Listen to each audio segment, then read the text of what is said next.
This is Elizabeth with Voice of Scrolls.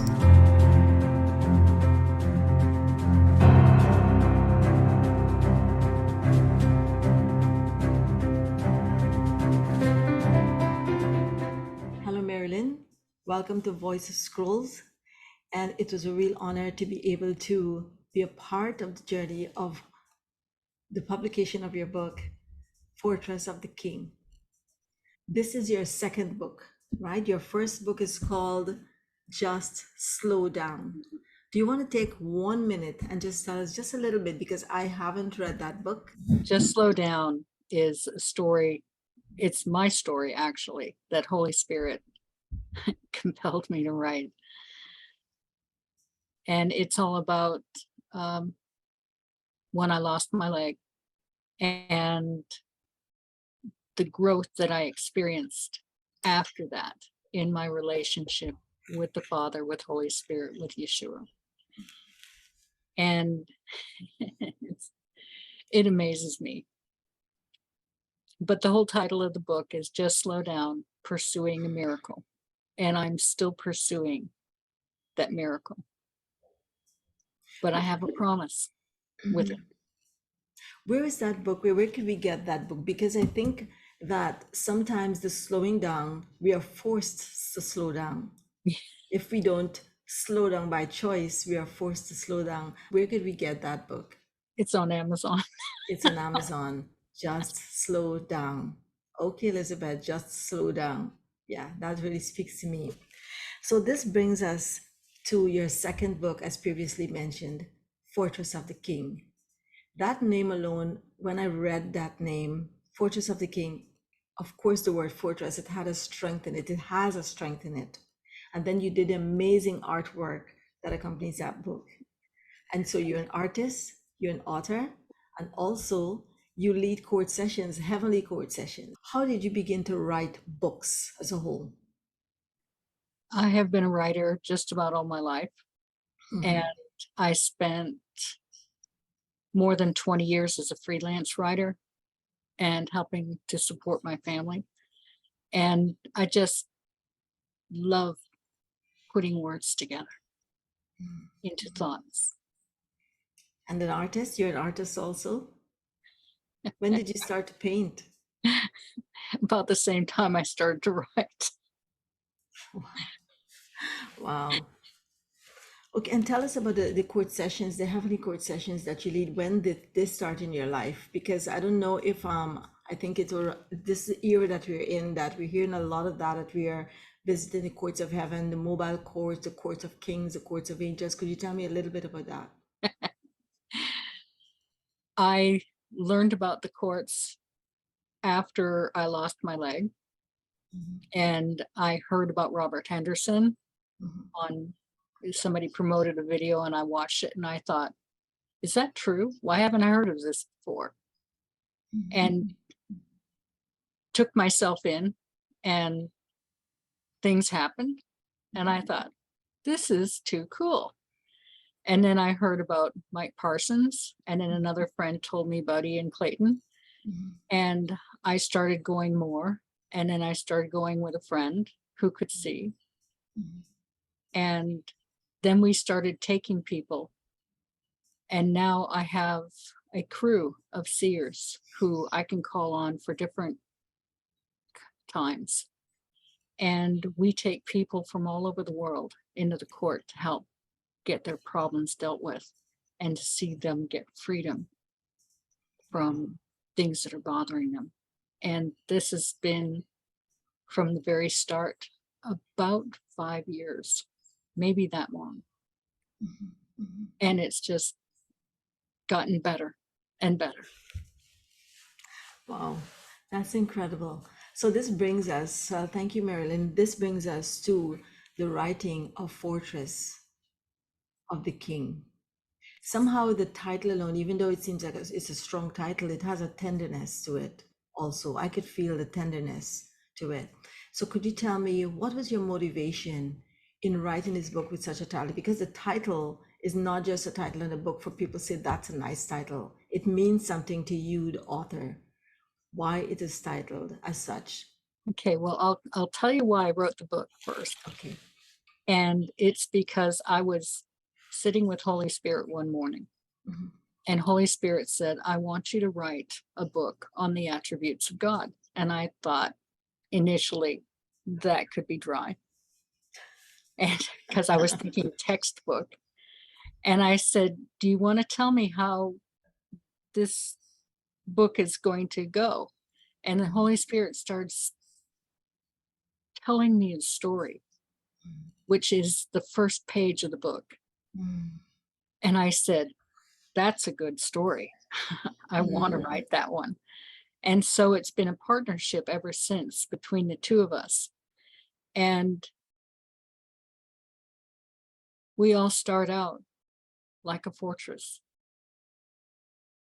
And we're kind of hard on the outside sometimes, but it's our relationships on the inside that help bring a softness and open up who we are and who He is working in our lives.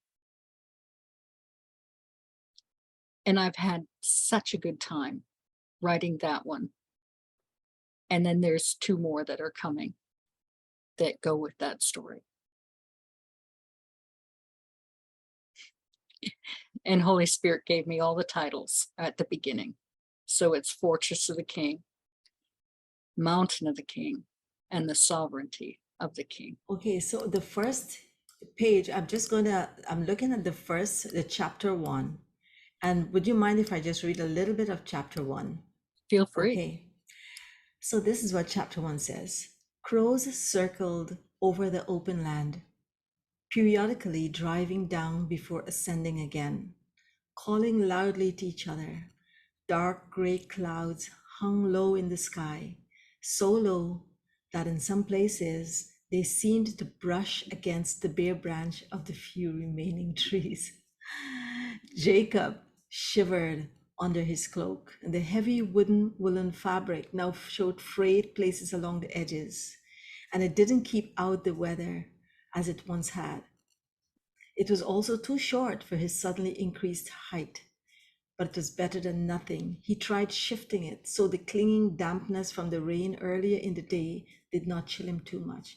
He glanced back at his sister, Ishvi, whose teeth chattered in the chill. Jacob paused for a moment to allow her to catch up and put his arm protectively around her. It's okay, Yiz. We'll find a place soon. Things are going to be so much better. You'll see. Tell us a little bit about these two beautiful characters, this brother and sister, according to the story, who was left after a horrid war to fend for themselves and to look for a new place of safety. Tell us about Jacob and Yisri. Well, Jacob is the younger brother. Mhm. Yisri is a little older. And they had been away visiting at a neighboring farm when raiders came through and murdered their parents and burned down the homestead and the barn and stole everything that could be taken. And they were taken in by neighbors. And then they decided they wanted to try and find a place where they could build a new life. And they'd heard about the fortress of the king, the former king. And so they were walking without supply and Mhm. just finding what they could on the way. Mhm. So I just want to connect this to the first thing you said. You said the Holy Spirit asked you to write about the attributes of God. And this translated into this story. So when I just read that on what you're saying just now, incorporated in this storyline, we could see a brother and a sister being robbed of their place of safety. And Yeah. now they are journeying, okay, correct me if I'm saying they're journeying Yeah. to a place where they heard it's a safe place. It's a fortress of the king. So to me, this is really unique because to translate the attributes of God, not in a textbook format, but in a way that is a readable story, yet you could experience his attributes, right? Yes. Is that it? What you're saying here in this story? Yes. And Wow. only the Holy Spirit can really do that. Absolutely, absolutely. So now, the brother and sister they journey, and not too long. I can't remember how many days they journey. Sorry about They've that. I been can't. they've been Pardon? journeying a couple of weeks A at couple of that point. weeks. Mhm. Okay, and they met Yesu. Yes. Now, this really impressed me because they saw this young, and because of what they experienced before, I would say they were a little bit cautious, especially Jacob. He was a little bit cautious because he wanted to protect his sister. And based in the timeline also, that he was the natural protector now, since his parents were dead, even though she's the older sister, right? So Yes. it seems in the storyline like he felt a little cautious because of what they experienced, and he didn't know if he could trust this camp. this Exactly. exactly right, because he saw this young man and he was surprised at the gentleness and the quiet authority and the generosity of Yesu. Tell us, in entered Yesu. Tell us a little bit about that, and what was your heart, and was the Holy Spirit sharing with you as you wrote about him, this young man Yesu? Well, it won't take much reading to understand that Yesu we know by another name, Yeshua. Yeah. And I found myself falling in love with him all over again. Mm, When I was writing this, there was just so much that the Holy Spirit brought up of his kindness, mm, of his everything that he is. Like when there was danger, he stepped right out there and he took care of it. And yet he didn't hurt the one that had come against them. mm, And he essentially saved them. mm, And it's the same way in our relationship with him. There is, in the book, there's actually only about 6 attributes that I covered. And there's 18 of them. And so that leaves 12 for it's the other genius. books. Wow.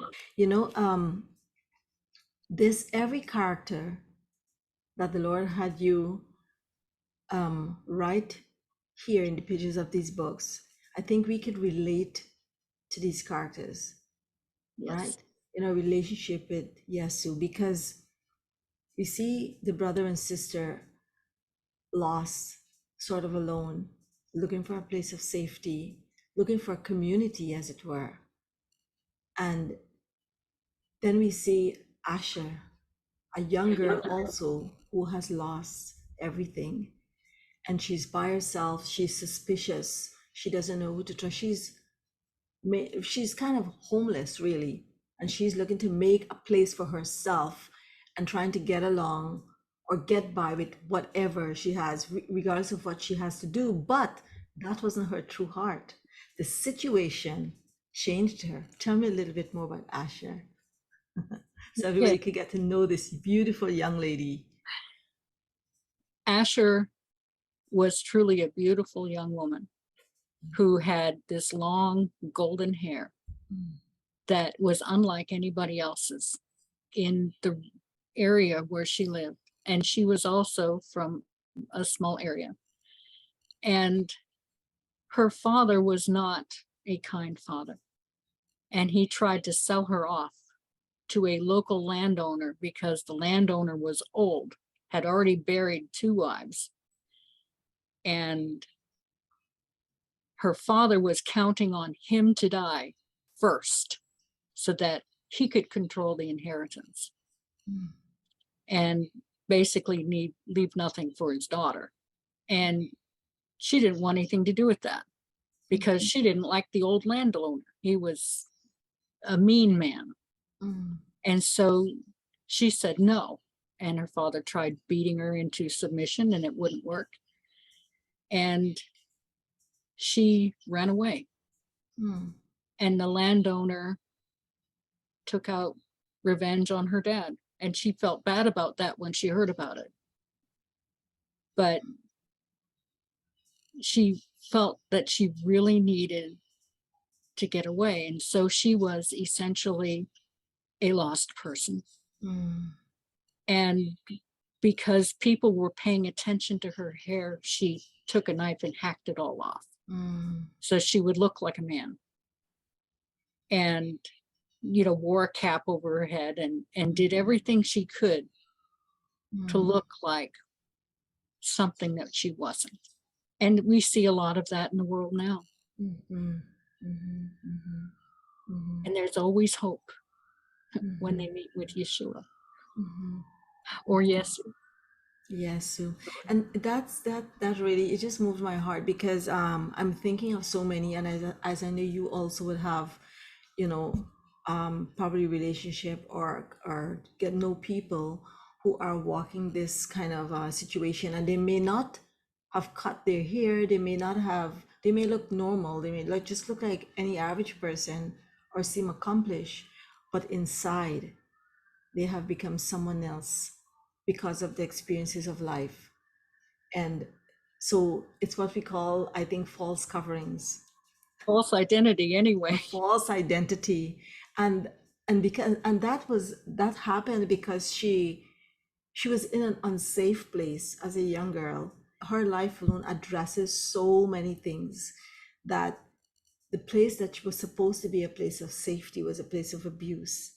But how Yesu changed that all from his patience, his tenderness, and not dealing with her according to the way she behaved. She's a book in itself for her story and her journey with Yesu. She was so accomplished, and and still he, when he matched her with Simon to go to Mother Edith, she was still, even Simon was not like, oh, Jacob was completely untrusting of her because he thought she was a guy from before. But then when he realized, he had this varying in emotions within him. Should I trust her? Should I not trust her? She could kill us. Why he's so nice to her? And isn't that our story sometimes? We see someone who seems like the ragged and the outcast of society, and we see Yasu treating them a little better, and we was like, well, I wouldn't treat them like that. They don't deserve that kind of good treatment. Tell me Yeah. a little bit more about not only Simon. Jacob was a little bit more standoffish, and you could feel his heart and the struggle in his heart concerning Asher.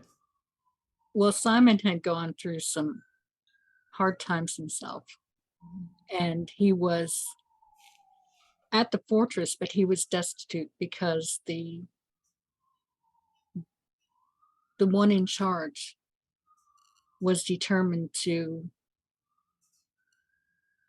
abuse him as much as possible Mm. and essentially left him to starve, even though he was skilled labor. Mhm. And when he comes across Asher, he is more able to accept her for who she is Mhm. because he had also been through another form of abuse Mm. and he could understand why she was reacting the way she was. Mm.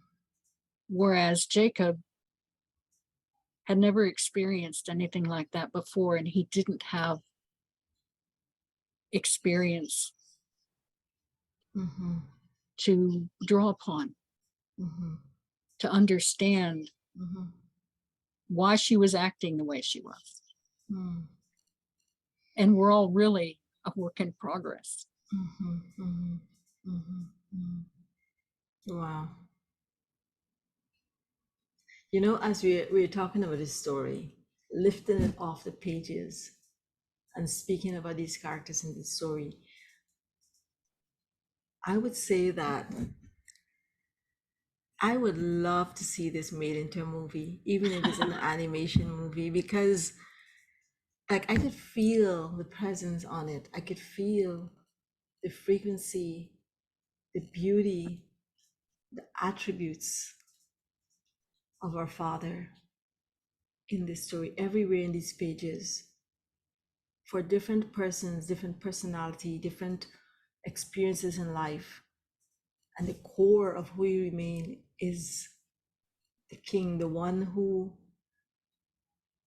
is generous and gracious and merciful and forgiving and kind.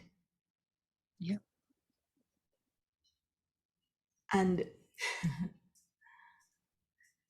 I love the story of Simon. This Simon, you remember how thin he was and how he ate that bread hungrily. Like there was no question about it. There was food and he ate that bread hungrily. And isn't it like us there? He that hungers and thirsts after righteousness shall be filled. And the more hungry he was, the more he ate. See, that's, I mean, the beauty of the principles of the heavenly kingdom that is inculcated in these pages.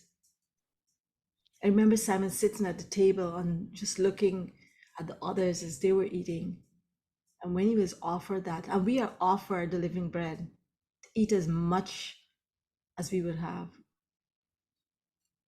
It's there for our eating. Yeah.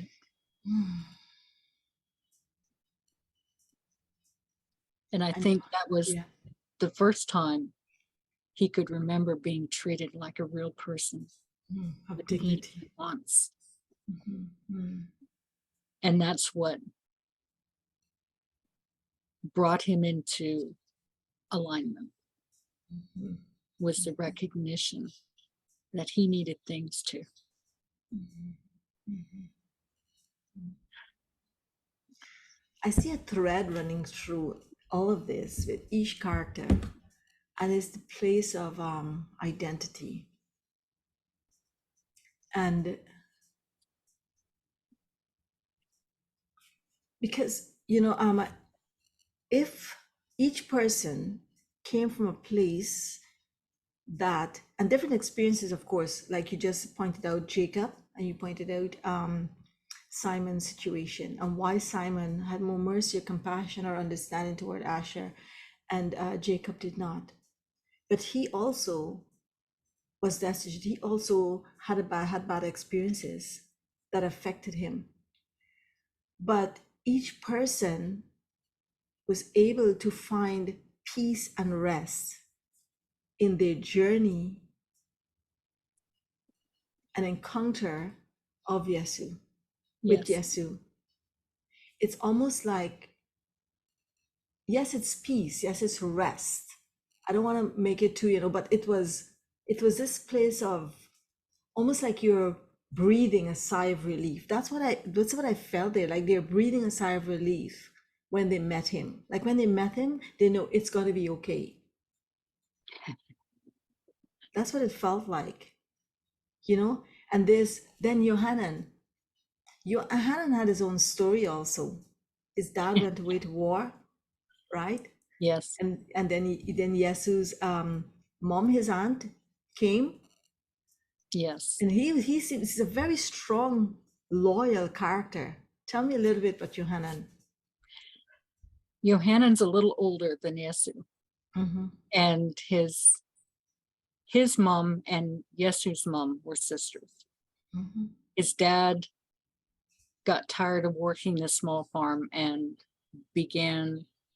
went to war as a way to earn money and also to get away. And his mother tried keeping the farm up, but her health broke. And when she died, he was the one that dug her grave and buried her. And then he hired himself out. He was still young, but he was big for his age.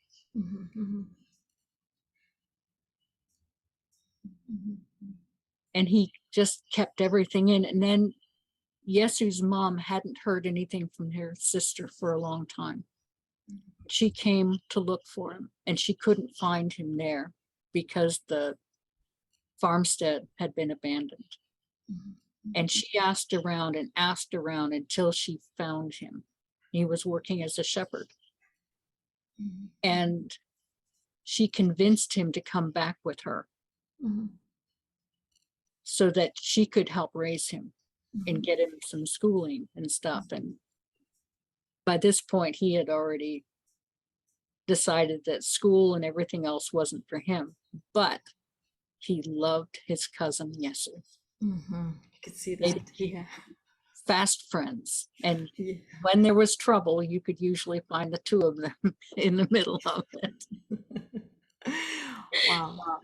The thing is with this book, what you've written here, Marilyn, it brings to life things that we already know, but written in such a way that we could really relate to it on the onset.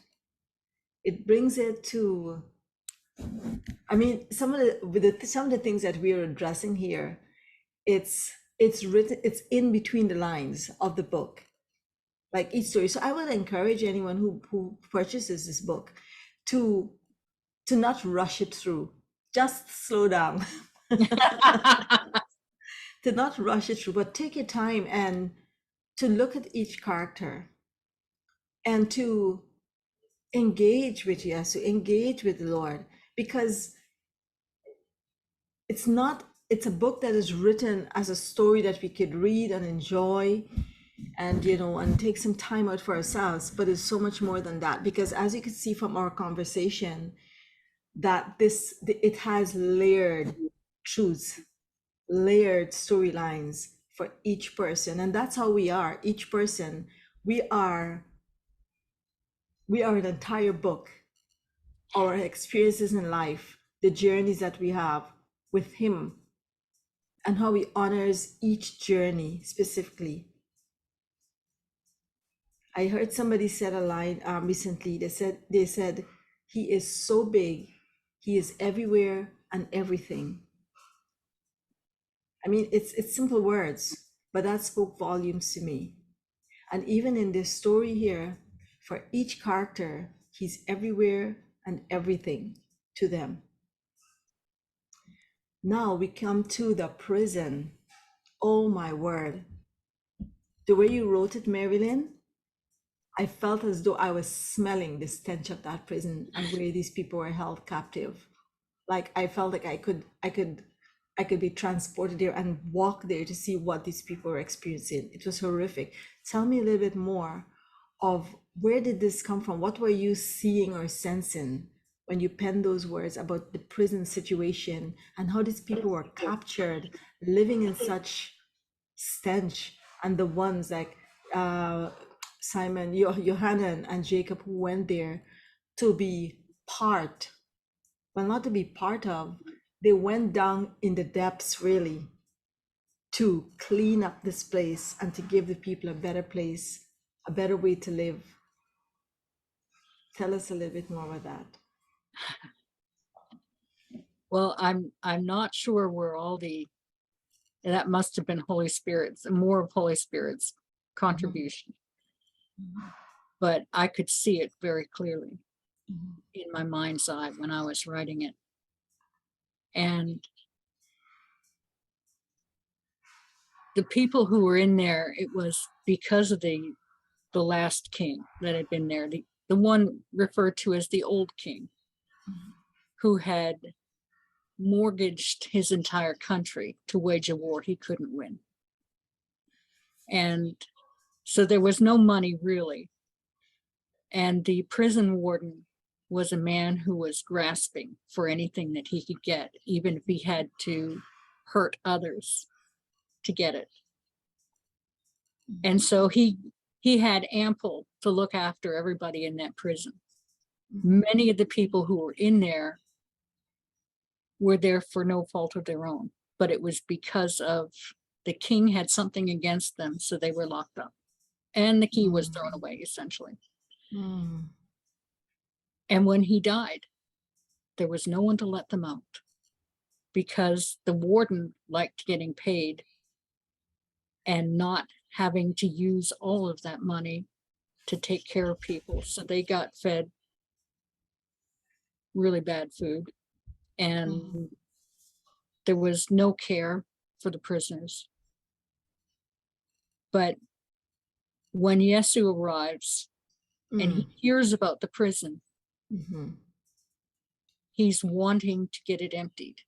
And although they saw him as just a healer, because that's how he was acting, he was able to help the people and ease some of what was going on. And Jacob and Johanan loved Yesu so much that they were willing even to go into that place and deal with all the refuse and the garbage and everything else, and make the lives of people as easy as they could in what they could do. This is brilliant because, again, yes, I know, we edited, we did all the work, the book and so forth, but just talking about it here, it's bringing out so much more. Like right now, I feel like taking a pause, just being silent and just being thankful to him for that love, because you said something so key, is that they loved him so much that they were willing to go rescue or to ease the pain or to help these people, just to give them even a little better place to live, or just to reach out a helping hand to let them know that there is someone who cares. And I'm sure we don't have to say anything more about that line, because I know anyone who listens to this will know exactly what we mean, because they loved him so much. They loved not their lives even unto death. That means that was like a place of death, because they carried the stench of that place when they came out of that place. So it's what Yesu did for us.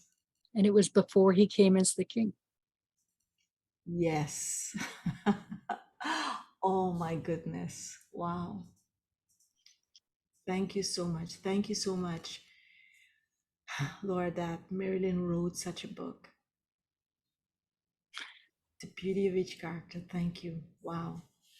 Let us talk about a love story of Urbana and Simon. Yes.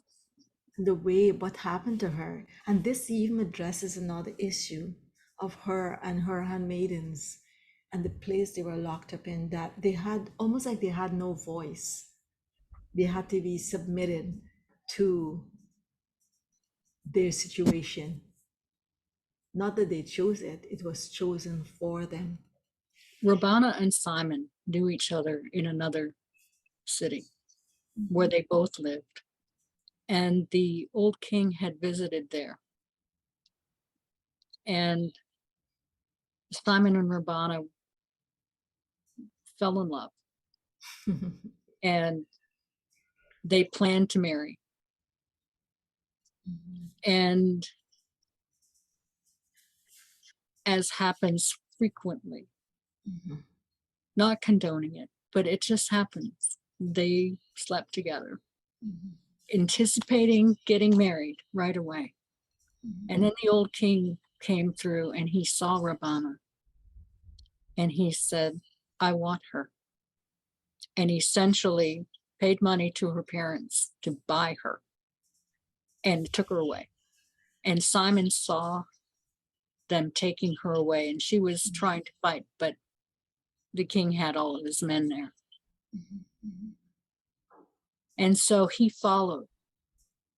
He just left everything where he was and he followed, hoping to find a way to release her. And they ended up at the fortress. And she was assigned as the concubine of the king. He wouldn't even marry her. He just wanted a concubine. Mm. And Simon stayed as close as he could, and as close as he could was working in the prison as the scribe. And he would see her from a distance and be watching over her. Mm. And she was given 2 ladies in waiting who were more or less stolen from where they had been and given to Urbana to help her. And it was found that Urbana was pregnant, and everyone assumed that it was the old king. Mm-hmm. And then he died suddenly. And the chief warden said, well, I need to keep her safe because she is carrying the heir. Mm. And there were some storerooms that were of a good size over the prison. And he moved her and her 2 ladies in waiting to that room to keep them safe. Mm-hmm. Mm-hmm. Mm-hmm. And Simon, when the warden saw that Simon was caring for her, Mm-hmm. the warden threw him out, Mm-hmm. took all of his possessions for himself, Mm-hmm. and left Simon destitute, unable to see her, unable to do anything for her. Mm-hmm. Mm-hmm. And that was kind of a bad place for all of them Mm-hmm. Mm-hmm. until Yesu. Until Yasu. You know, this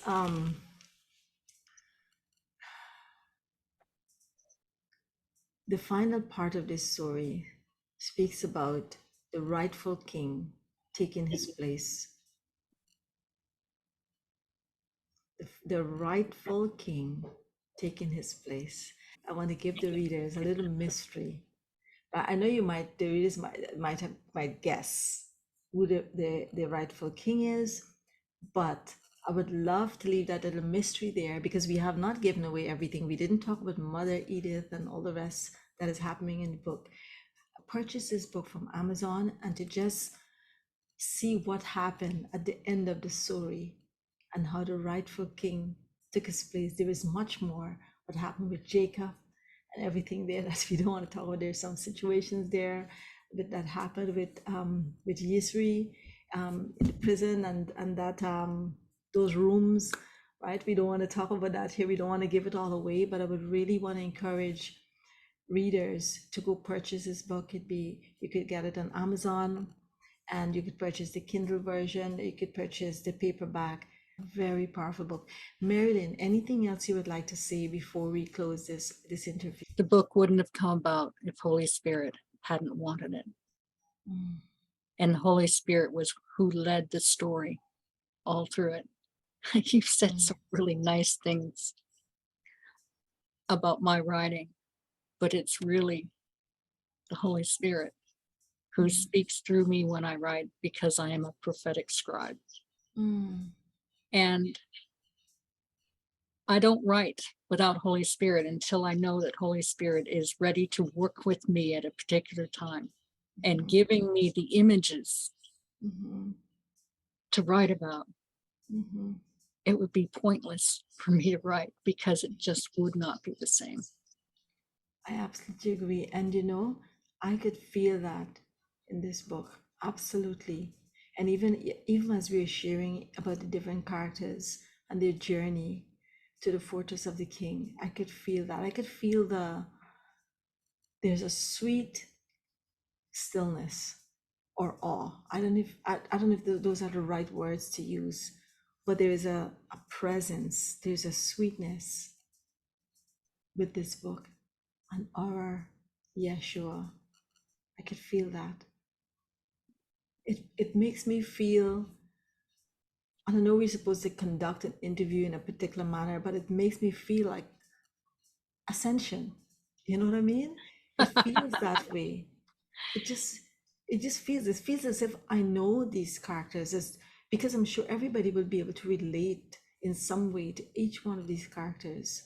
Yes. because this is our lives, this is our individual lives. And it doesn't necessarily mean that some of us may be in a physical prison, but so many are in a prison that's that smells. And sometimes there is no one that we think would rescue us, but we know that Yeshua will make a way, and he can rescue us from those prisons. We might not even know that a prison has a scent. We might be unaware. And it doesn't matter if we created those prisons or the prisons were created for us. There is one thing: there is safety in the fortress of the rightful king. There is safety in the fortress of the rightful king. Even if we've had to become someone else and hidden within our hearts, nobody could see what is hidden within our hearts, like Asher. And she had to take on a whole new personality to survive. And nobody knows in the quiet times she's thinking in her heart, this is not who I am, but this is who I've become to survive. Yeshua got you. She understands. And Jacob, uncertain and a little bit suspicious about things. Every one of us, I don't know, this is, let me use the word mystical, because it's the only word I could probably use to explain how these characters speaks volumes for so many of us. So many situations has been addressed. The situation of women sometimes in certain parts of the world, or in lots of parts of the world. And it may be even in a world that is a place that is supposed to be free, you know? So it addresses so many situations, but everything points back to one thing: there is safety in the fortress of the king. So, any final words, Marilyn, before we close this interview?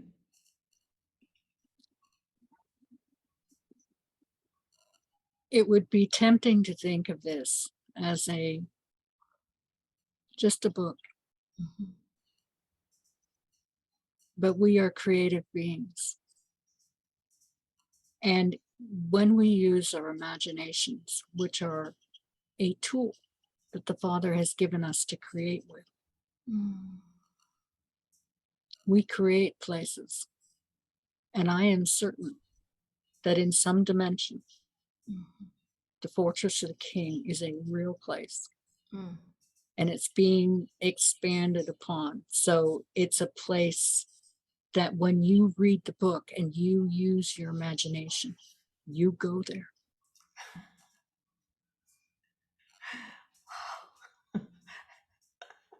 Yes. Mm. So Mm. you would, if you read the book and you think, I would like to go there, you were, you are. Mhm. And you can go back as often as you want. Mm. Mm. Mm. Mhm.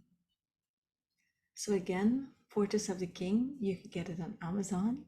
And don't forget, just slow down, because even though this interview wasn't about just slow down, it seems to be such a part of this whole story.